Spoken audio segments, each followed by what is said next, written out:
Hello दोस्तों, welcome to let's crack it. और आज है भाई 4 सितंबर 2020 और ये है आज का द हिंदू न्यूज़पेपर और हम करने जा रहे हैं इसको डिस्कस। तो डिस्कशन स्टार्ट करने से पहले ये है हमारा चैनल लेट्स क्रैक इट, इसको सब्सक्राइब कर लेना, उससे मोटिवेशन वगैरह मिलता है। ठीक है, तो पहली न्यूज़ जो आज आपके काम की है वो ये है कि जो अभी अभी नए सीडीएस बने हैं मिस्टर रावत, जनरल बिपिन रावत, उन्होंने कहा कि क्वाड हमारे लिए बहुत ही ज़रूरी है। क्वाड एक सिक्योरिटी ग्रुप है, जिनको नहीं पता मैं उनको लिए बता देता हूँ। इसमें 4 मेंबर कंट्रीज़ पार्टिसिपेट करते हैं। There is Japan, there is Australia, there is India and US. तो चारों कंट्रीज़ अपने आप में एक पावर के रूप में उभर रहे हैं और इनके जो ग्रुप का नाम है वो है क्वाड। तो इन्होंने कहा है कि क्वाड हमारे लिए बहुत ज़्यादा ज़रूरी है। अगर हमने इसमें हिस्सा नहीं लिया या इसके साथ कुछ भी जो है थोड़ी सी भी इसमें ढील दी तो पाकिस्तान इसका फ़ायदा उठा सकता है और इंडिया की और चाइना की टेंशन्स के बीच में। देखिए क्या क्या बातें यहाँ पर कही गई, उनको देखते हैं। देखिए, India wants the quad to become the system of ensure freedom of navigation. तो यहाँ से हमें फ्रीडम ऑफ नेविगेशन मिलती है। इंडियन ओशन रीजन में यूएस के कई सारे बेसिस हैं। ऑस्ट्रेलिया भी यहाँ पर एक एक्टिव पार्टिसिपेंट है और जापान का भी यहाँ पर काफ़ी ज़्यादा रोल है। चाइना तो है ही है, लेकिन चाइना को काउंटर करने के लिए हमें इन तीनों की ज़रूरत है। तो क्वाड का इंपॉर्टेंस यहाँ freedom of navigation and freedom of navigation operations के लिए यहाँ पर इंपॉर्टेंट बताया है इन इंडियन ओशन में। तो क्वाड के रोल को जो है नेगलेक्ट नहीं करना है इंडिया को, ये बात जनरल बिपिन रावत जी ने कही। While highlighting the threat of A combined challenge from Pakistan and China. तो दोनों से हमारी इस टाइम लड़ाई चल रही है, तो इन दोनों का जो कंबाइंड चैलेंज है उससे निपटने के लिए इस तरह की चीज़ों की बहुत ज़्यादा ज़रूरत है। बाकी पूरे आर्टिकल में कुछ नहीं दिया था तो मैंने इसको इसलिए हाईलाइट भी नहीं किया। ये देखिए, as far as quad is concern we feel there is a good arrangement which will ensure that the Indian ocean region पर सारा फोकस है and other oceans around there is complete FON freedom of navigation without fear of any other nation singularity trying to dominate the ocean. तो जैसे China है वो एक string of pails का जो यहाँ पर बना रहा है, तो उसको भी यहाँ पर जो है उसकी डोमिनेशन को कम करने के लिए इस क्वाड की बहुत ज़्यादा ज़रूरत है। और इसीलिए जनरल बिपिन रावत जी ने कहा कि क्वाड पर हमें ध्यान देना चाहिए। ठीक है, तो ये बात यहाँ पर हुई। उसके बाद यहाँ पर देखिए नेक्स्ट न्यूज़ में पीएम मोदी जी ने कह दिया कि India is a best place to invest. तो ये बात कर रहे हैं कि इंडिया में आइए, मैन्युफैक्चरिंग कीजिए, FDI लाइए। तो ये बात मोदी जी यहाँ पर कह रहे हैं।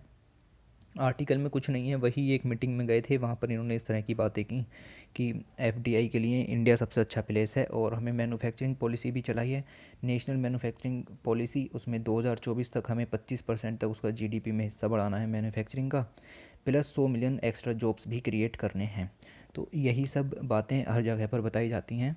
ठीक है, तो सेम चीज़ें यहाँ पर लिखी हुई थी वो मैंने बता दी। ओके, देखिए देखिए रिलीफ मिल गई है बोरोअर्स को इन मोरेटोरियम केस। देखिए लोन मोरेटोरियम स्कीम यहाँ पर चली थी लॉकडाउन में, तो मार्च में RBI ने कहा कि मार्च, अप्रैल और मई के लिए आपको लोन मोरेटोरियम दिया जाता है। लोन मोरेटोरियम का मतलब है कि अगर आपके पास EMI बची है, आप मंथली EMI पे करते हैं, आप मंथली लोन की जो किस्त पे करते हैं, आप को प्रिंसिपल या इंटरेस्ट पे करना था मार्च, अप्रैल और मई में, तो आप वो मत कीजिए, उसके बाद कर देना। क्योंकि कोविड-19 था, लोगों की इनकम कम हो रही थी, तो आप उसके बाद कर देना। लेकिन जो आपकी ये चीज़ें हैं वो NPA में नहीं काउंट होंगी। ये बात उन्होंने कह दी थी कि ना तो आपकी क्रेडिट रेटिंग गिरेगी कि आपने 3 महीने में पे नहीं किया, ना ही आप पर कुछ एक्स्ट्रा चार्जेस वगैरह लगेंगे। लेकिन जो 3 महीने थे, इन पर जो इंटरेस्ट मिलता उस पर इंटरेस्ट ये लोग लगा रहे थे। तो ये कंपाउंडेड इंटरेस्ट का यहाँ पर खेल छोटा सा चल रहा था। उसके ऊपर सुप्रीम कोर्ट में याचिका गई और यहाँ पर कुछ जो फैसले आए उनको देखते हैं। सुप्रीम कोर्ट ने डायरेक्ट किया है बैंक्स को कि जो लोन जो 31 अगस्त, देखिए मैंने बताया कि आपको मार्च, अप्रैल और मई के लिए ये 3 महीने के लिए थी, लेकिन मई में देखा कि कोविड की हालत ठीक नहीं हो रही है, तीन तीन महीने के लिए और बढ़ा दिया। तो मई, जून, जुलाई और अगस्त, तो 31 अगस्त को स्कीम ख़त्म हो गई थी। लेकिन उसके बाद कल परसों फिर इसको 2 साल के लिए बढ़ा दिया, 2 years. That is a very very great जो पीरियड। ठीक है, should not be declare as non. तो ये सुप्रीम कोर्ट ने बैंकों को कहा कि ये जो आप लोन मोरेटोरियम स्कीम दे रहे हो, अगर कोई व्यक्ति इसको ऑप्ट करता है तो उसकी एसेट नॉन परफॉर्मिंग एसेट में नहीं गिनी जाएगी। आपको पता होना चाहिए कि नॉन परफॉर्मिंग एसेट तब बनती है जब आप 90 दिन तक या तो ईएमआई पे ना करें या फिर आप प्रिंसिपल इंटरेस्ट कुछ भी पे ना करें, तो आपकी जो अकाउंट है वो नॉन परफॉर्मिंग एसेट में चला जाता है। अब यहाँ पर 3 महीने ये प्लस 3 महीने ये, तो टोटल 180 दिन हो गए, और 180 दिन से आप पे नहीं कर रहे हैं, तो इसका मतलब ये नहीं है कि वो अपना नॉन परफॉर्मिंग एसेट में चला जाएगा, क्योंकि कोविड-19 की सिचुएशन के कारण कुछ आपको रिलैक्सेशन दिए गए हैं। ठीक है, तो उसके बेस पर यहाँ पर सुप्रीम कोर्ट ने फैसला सुनाया। उसके बाद accounts which were not declared NPA till August 31 2020 shall not be declared NPA. फिर तो सुप्रीम कोर्ट आके ऑर्डर देगा कि कौन से अकाउंट एनपीए बनाए जाएंगे और कौन से नहीं बनाए जाएंगे, लेकिन तब तक आप किसी भी अकाउंट को एनपीए डिक्लेयर नहीं कर सकते। ठीक है, देखिए सिंपल सी स्कीम, आपको सिर्फ लोन मॉरेटोरियम के बारे में पता होना चाहिए, बाकी सब आप पढ़िए मत पढ़िए उससे कोई फ़र्क नहीं पड़ता, सिर्फ हेडिंग से आपको पता चल जाएगा कि क्या चल रहा है। देखिए और कुछ क्वेश्चंस जो कोर्ट एग्जामिन करेगा अभी, तो वो क्वेश्चन है कि इंटरेस्ट और इंटरेस्ट, जैसा कि मैंने बताया कि कंपाउंडेड इंटरेस्ट का एक खेल यहाँ पर चल रहा था। ठीक है, on loans deferred during the loan moratorium period, जो लोन मॉरेटोरियम में ये लोग इंटरेस्ट वसूल रहे थे उसके ऊपर भी पिटीशन फाइल हुई थी। और दूसरा केस ये था कि सेंटर की और नेशनल डिजास्टर मैनेजमेंट अथॉरिटी की पावर्स क्या हैं to borrowers relying under the financial effect of the pandemic. तो यहाँ पर क्वेश्चन जो अराइज हुआ वो ये भी हुआ कि सेंटर के पास क्या क्या पावर्स हैं लोन मॉरेटोरियम से रिलेटेड, और फाइनेंशियल जो इफ़ेक्ट होते हैं, जैसे कि ये पेंडेमिक आया, तो कौन कौन सी financial powers national disaster management authority की तरफ से योर सेंटर की तरफ से एनफोर्स की जा सकते हैं, क्योंकि काफ़ी सारे क्लासेस यहाँ पर हुए और लोन मॉरेटोरियम से रिलेटेड ये जो मुद्दा हुआ ये सेंटर की तरफ से भी काफ़ी ज़्यादा गहनता हुआ नज़र आ रहा था।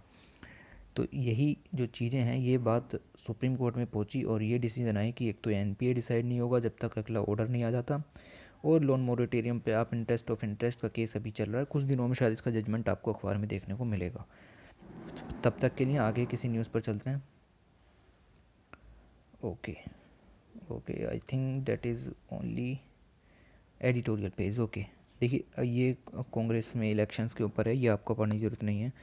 उसके बाद ये वाला आर्टिकल काफ़ी ज़्यादा इम्पोर्टेंट है, अपने एक्स जो प्रेसिडेंट हैं और जो वाइस प्रेसिडेंट हैं उन्होंने ये आर्टिकल लिखा है, हामिद अंसारी जी का आर्टिकल है।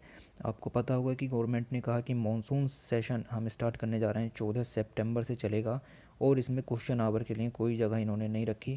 क्वेश्चन आवर एक राइट होता है अपोजिशन पार्टी का, जिससे कि वो क्वेश्चन कर सकती है गवर्नमेंट ऑफ इंडिया से, जो भी मिनिस्टर्स वहाँ पर बैठे हुए हैं एक पर्टिकुलर क्वेश्चन स्टार्ड और अनस्टार्ड क्वेश्चन के रूप में वहाँ पर लाए जाते हैं, उनके जवाब मिलते हैं। अकाउंटेबिलिटी और ट्रांसपेरेंटी के लिए ये चीज़ें लाई जाती हैं। अब तो क्वेश्चन आवर जो है उसकी स्ट्रीमलाइनिंग भी शुरू हो गई है, तो अब जनता तक भी ये बातें पहुँचती हैं कि आखिर पार्लियामेंट में ये लोग कर क्या रहे हैं।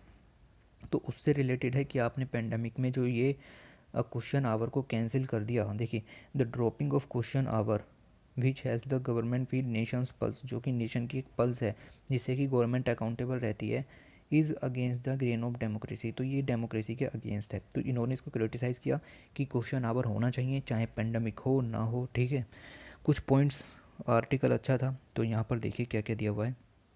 देखिए पहले तो डेमोक्रेसी की आपको परिभाषा ही बताई गई है, we the people of India, हमारे पास एक कॉन्स्टिट्यूशन है, अभी democracy parliamentary form of government है, जिसमें कि executive is accountable to the electorate through the legislative which in turn is periodically effected by the electorate. तो एग्जीक्यूटिव लेजिस्लेटिव के प्रति जो अकाउंटेबल होती है, which accountability lies on the heart of democratic government. Democratic government का ये एक जो मेन फीचर यहाँ पर इसको बताया गया है, and is implemented through procedures put in the place by the legislature whose functioning include law making, controlling the national finance, approving taxation. तो एग्जीक्यूटिव की और लेजिस्लेचर की ये सारी जो चीज़ें बताई गई हैं in the matters of public interest and concern, each of these function is discharge daily और पीरियोडिकली ड्यूरिंग सीटिंग और लेजिस्लेचर। तो ये सारी चीज़ें डे बाई डे और कुछ समय के अंतराल पर चलती रहती हैं। और फिर इसके बाद देखिए क्वेश्चंस कवर होते हैं, एडजर्नमेंट मोशन आता है, कॉलिंग अटेंशन मोशन, तो काफ़ी सारी चीज़ों से क्वेश्चन ऑफ प्रिविलेज यहाँ पर अराइज होता है। तो ये सब डेमोक्रेसी के फीचर्स हैं, और डेमोक्रेसी सस्टेन नहीं कर सकती अगर इन सब चीज़ों का यूज़ यहाँ पर ना किया जाए। ठीक, अब देखिए अब इन सभी क्वेश्चंस के बीच एक क्वेश्चन आता है क्वेश्चन आवर का, ठीक है। क्वेश्चन आवर को मना कर दिया कि क्वेश्चन आवर नहीं होगा। Basis of equality to every member of the house, Rajya Sabha and Lok Sabha.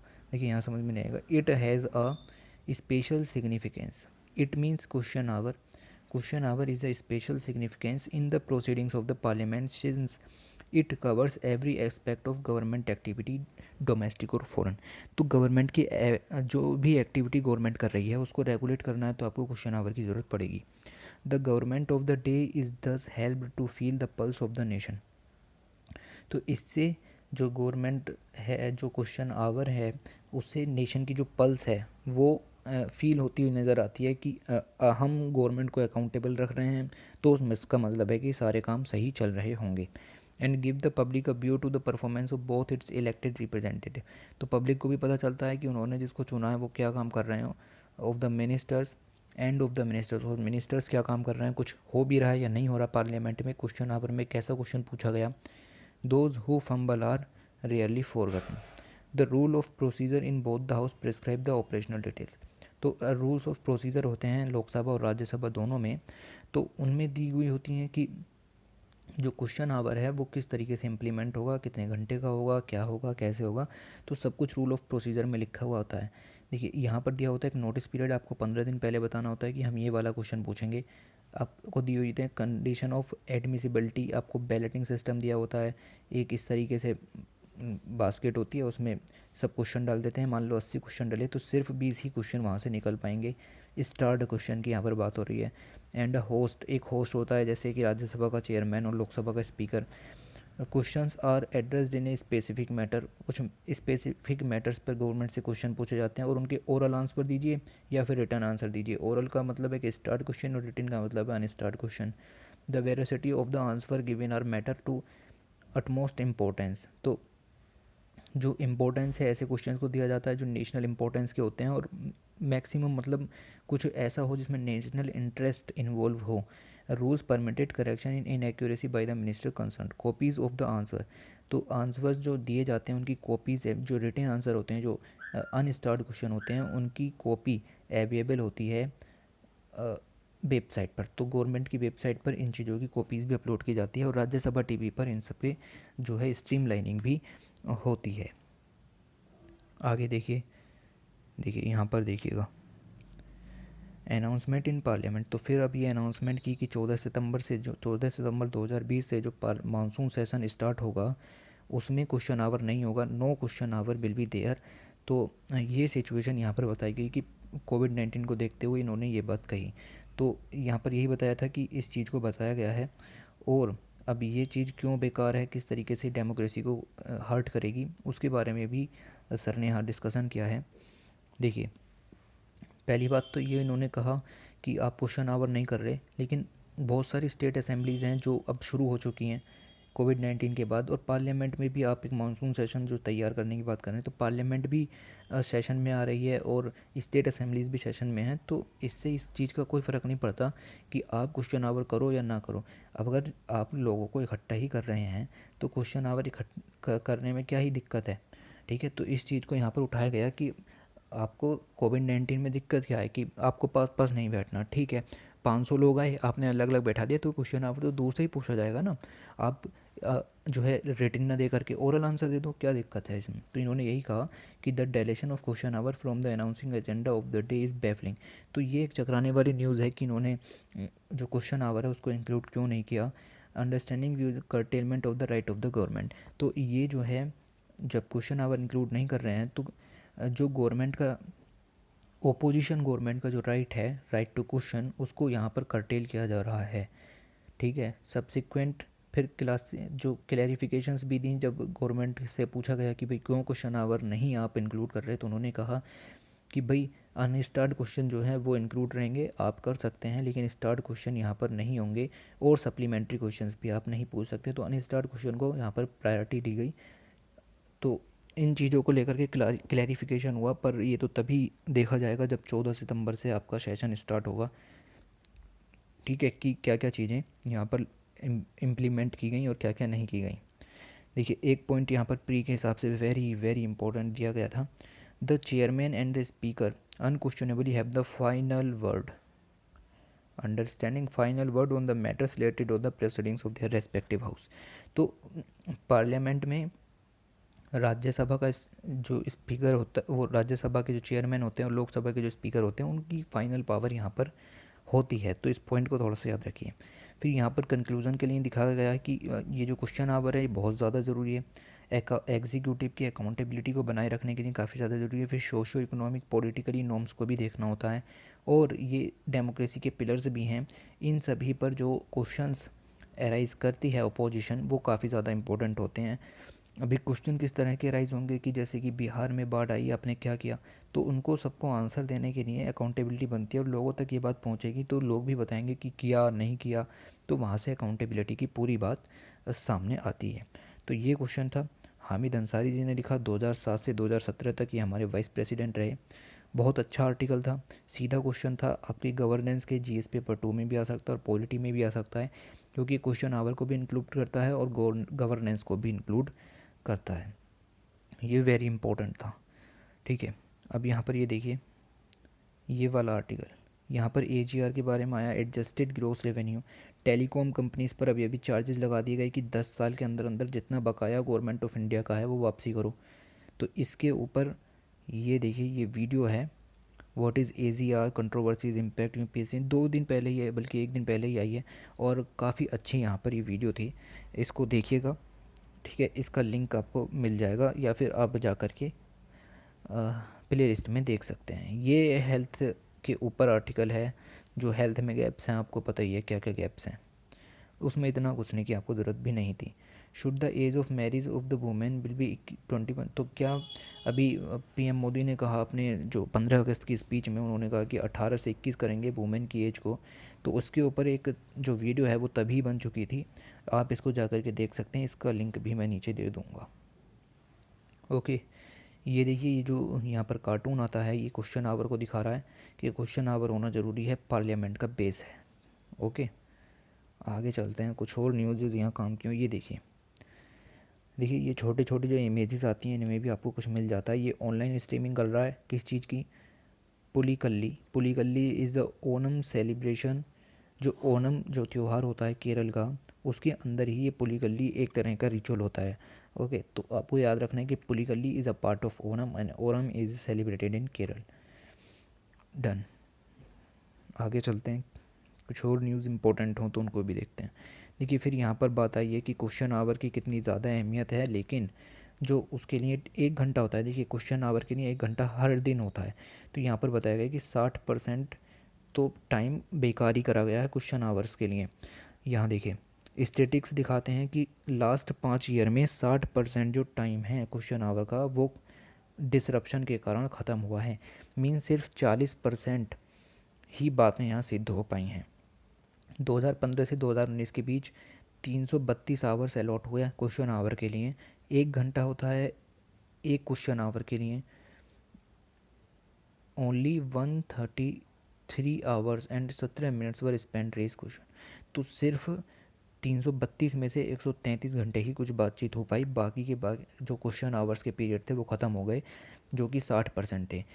तो सबसे कम टाइम स्पेंड हुआ 22%, 2018 में सिर्फ हमने 22% ही क्वेश्चन आवर्स किए, बाकी में आपने कुर्सियाँ उछाली, कुछ भी किया।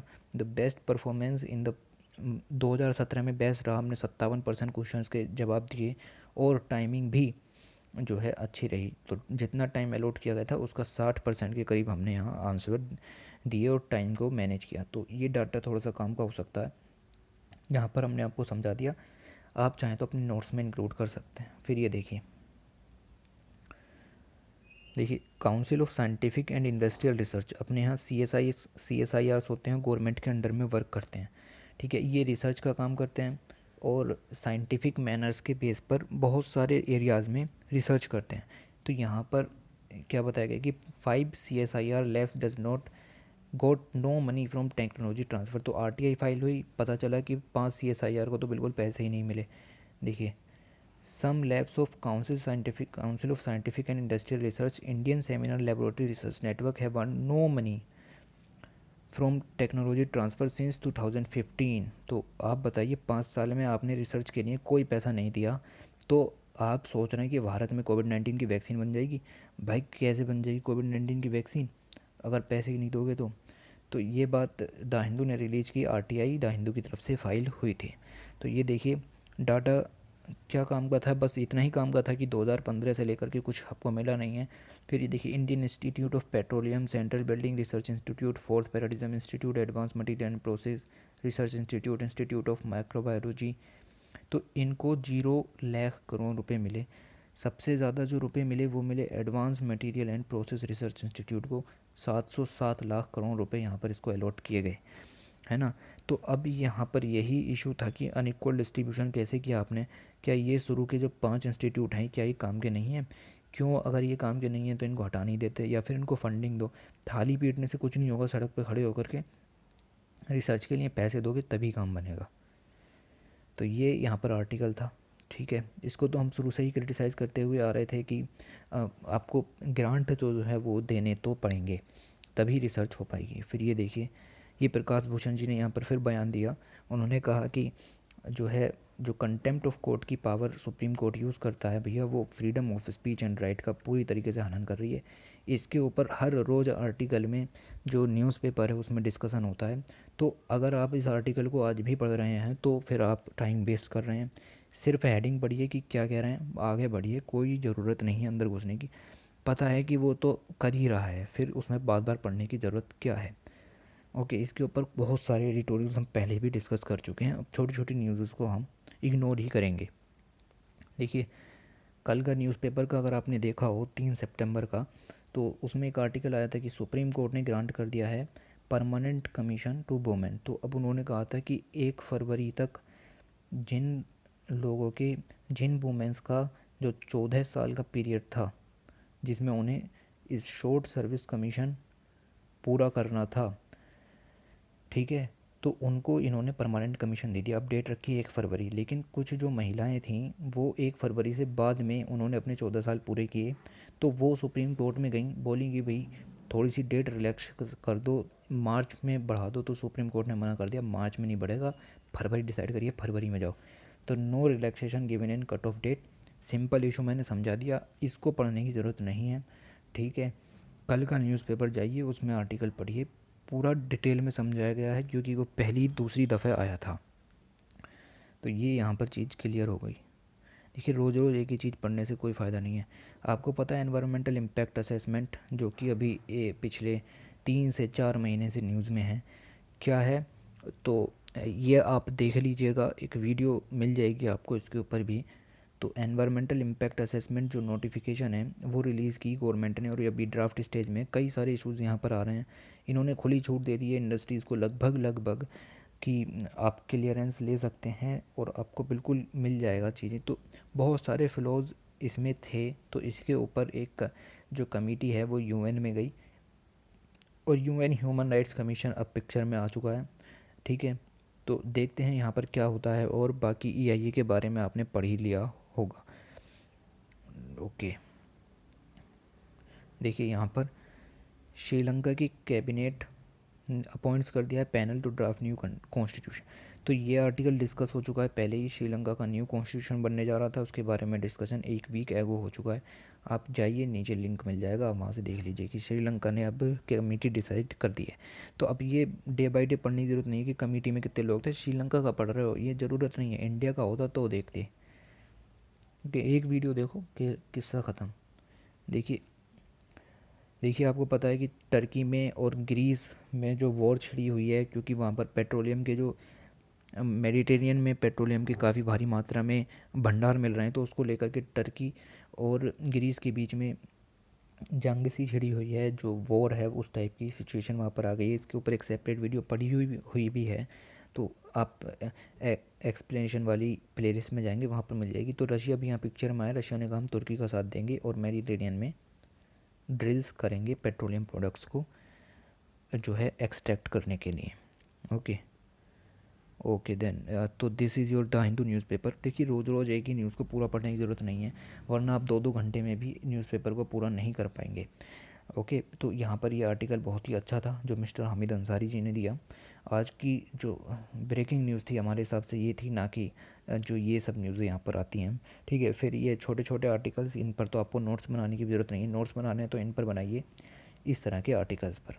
ओके, तो ये आज का न्यूज़पेपर एनालिसिस यहाँ पर ख़त्म होता है। चैनल को लाइक और सब्सक्राइब करना आपको पता ही है ज़रूरी है, तो वो कीजिएगा। ठीक है, तो और चलते हैं फिर। Thank you.